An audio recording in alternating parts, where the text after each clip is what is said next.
Misr Argentinaga qarshi o'yindan so'ng FIFAga shikoyat qildi.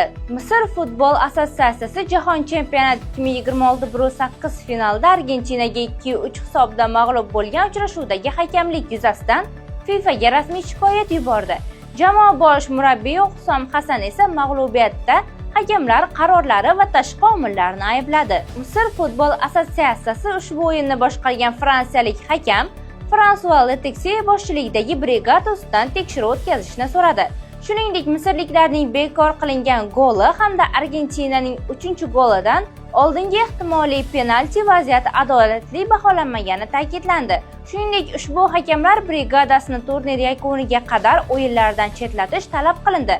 Uchrashuvdan so'ng Misr milliy jamoasi bosh murabbiyi Hussam Hasan jamoasi Argentinadan yaxshiroq o'yin ko'rsatganini, biroq natijaga hakamlik va boshqa omillar ta'sir qilganini aytdi. Uning so'zlariga ko'ra, bekor qilingan gol bahs taqdirini o'zgartirgan. Murabbiy futbolchilarning harakatini yuqori baholab, Misr futboli harakatda natijalarga erishish salohiyatiga ega ekanini ta'kidladi. U muxlislardan uzr so'rar ekan, jamoasi ko'rsatgan o'yin bilan faxrlanishini bildirdi.